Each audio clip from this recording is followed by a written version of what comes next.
ሄሎ አንተ ደላላ አርቲቱ የት ነህ? ከቤት ነኝ። አዎ መጥቷል። በጣም ጥሩ። እሺ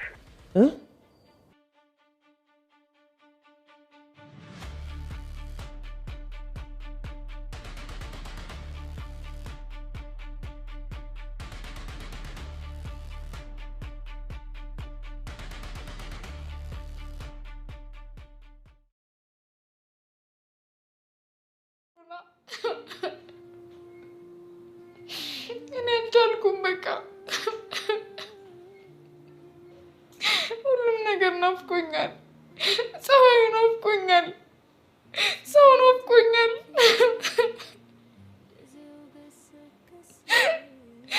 እባክህን አናድነኝ። እባክህን አንተ ምንም አያቅትህም አውቃለሁ። እባክህን አናድነኝ።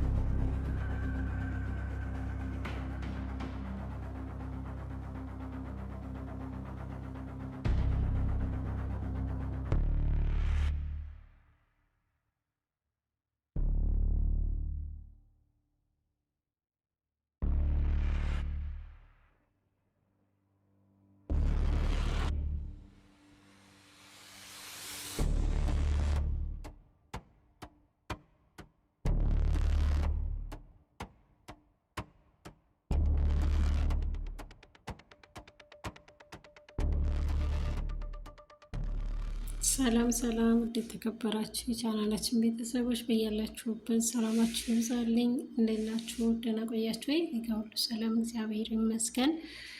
ውድ የሰገን ድራማ ተከታታዮች በያላችሁበት ሰላም ክርስቶስ ይብዛላችሁ።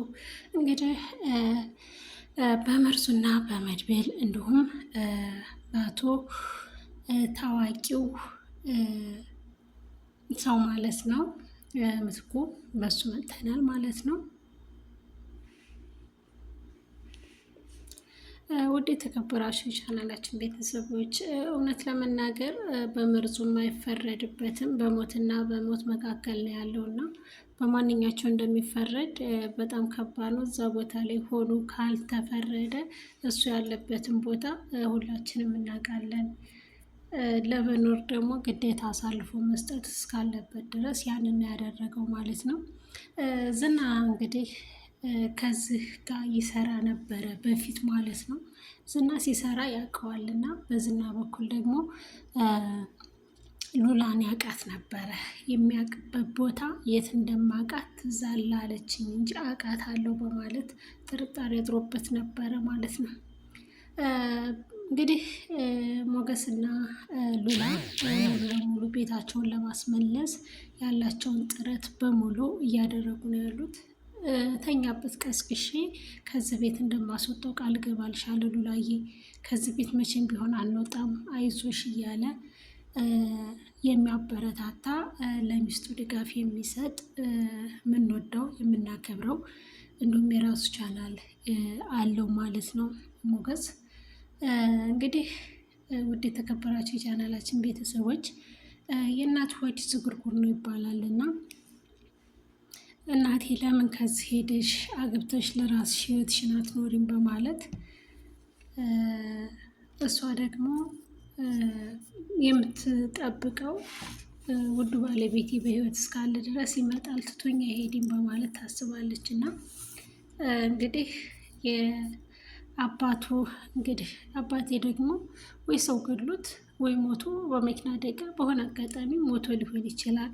ስለዚህ አትጠብቂው፣ ወይ አገብተሽ አንቺ ሌላ ህይወት መስርቼ በማለት ይናገራል ማለት ነው።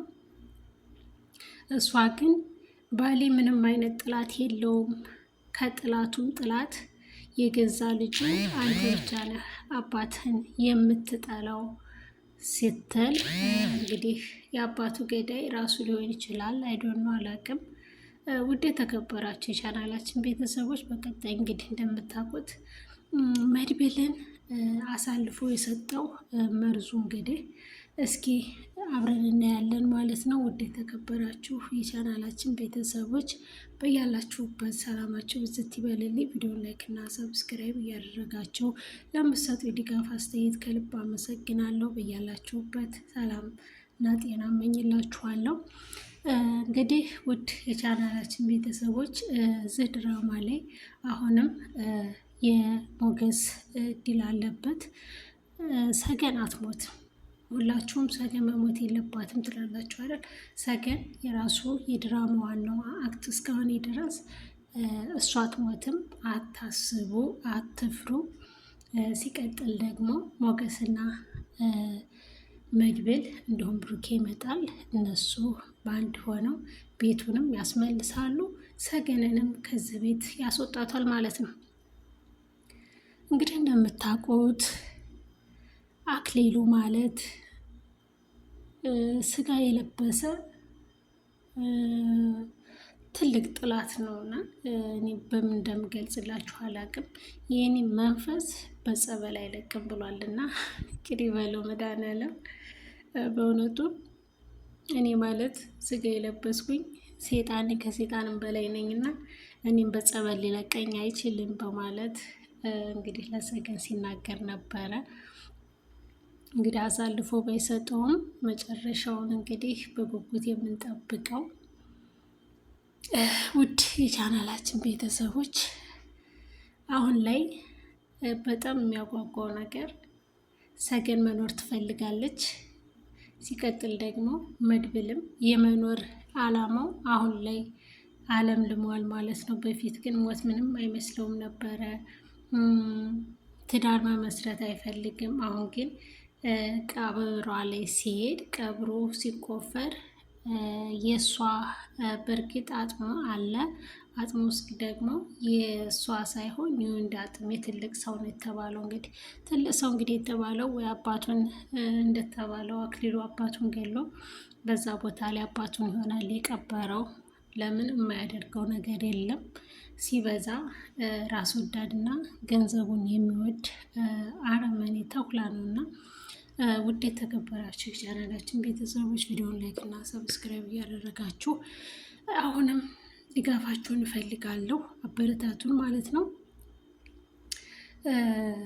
አክሊሉ አሁን ላይ የመጨረሻ የሚደራደርበት ነገር ቢኖር በእናቱም አይደራደርም ማለት ይቻላል። ምክንያቱም በእናቱ በህይወትና በሞት መካከል እያለ የተኮሰ ጀግና ነው። እንግዲህ እናቱ ላይ ነው የተኮሰው ማለት ነው። እንግዲህ ሞገስ እና መድብል እዛ ቤት ቢገቡም መርዙ አስቀድሞ ስለተናገረ ተዘጋጅቶ በር ላይ ሊጠብቃቸው ይችላል ማለት ነው። እንግዲህ በመርዙና በአክሊሉ መካከል ያለውን ጥላቻ ሳይሆን በብዛት ደግሞ አንዳንዴ እኛ ብንሆን ምን እናደርጋለን ብለን ማሰብ አለብን። ምክንያቱም እሱ ያደረገው ከመሞት መሰንበት ይሻላል አይደል የሚባለው። ከመሞት መሰንበቱ ይሻለኛል እና አሳልፌ እሰጠዋለሁ መድብልን ያለው አሳልፎ ለመድብል ሰጥቷል። መድብል ያን ያክል እንደማይጨክንበት ያውቃል፣ ይረዳዋል።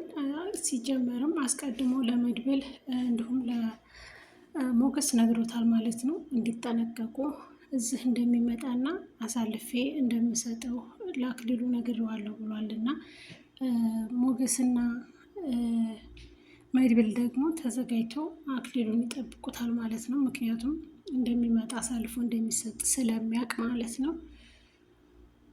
ውድ የተከበራችሁ የቻናላችን ቤተሰቦች ቪዲዮን ላይክ እና ሰብስክራይብ እያደረጋችሁ ለምትሰጡ ሀሳብ አስተያየት ከልብ እናመሰግናለን።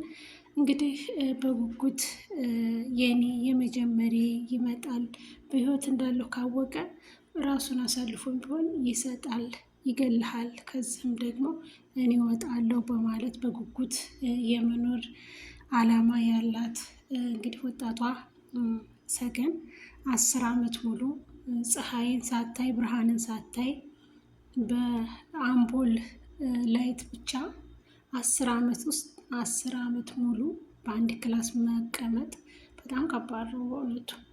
1 ዓመት አይደለም እንግዲህ 2 ዓመት ኮንትራት ለሚሰሩ ሰዎች እንኳን የቤት ሰራተኛ ሆነው የወጡም እየገቡም ብርሃንን እያዩ በጣም ከባድ ነው። ግን እሷ እንደ እስረኛ በሏት ጨለማ ክላስ ውስጥ እየተገረፈች እየተደበደበች ብዙ ነገር እየተደረገባት እና 10 ዓመት ቀላል አይደለም። ሞገስም ካወቃት ጀምሮ አሁን ላይ በጣም የማያደርገው ጥረት የለም እሷን ለማስወጣት። ሲቀጥል ደግሞ መድብል እሷ በህይወት እንዳለች ሲያውቅ ብዙ ነገሮችን እያደረገ ነው። እሷን ከዚህ ለማውጣት የማያደርጉት ጥረት የለም። አሁንም ራሱን አሳልፎ ይሰጣል እንጂ መድብል ያስወጣታል ማለት ነው። መድብል ራሱን አሳልፎ ይሰጣል። በጣም የሚወዳት የሚያከብራት የሚያፈቅራት እስከ ሞት ድረስ ከእሷ በፍጹም ሴት አላገባም በማለት መድብል ከሰገን ውጭ ሞት ነው የሚለየኝ፣ በፍጹም አላገባም፣ ሲጀመርም ቃል ገብቼላታለሁ በማለት የሚጠብቃት ሴት ናት።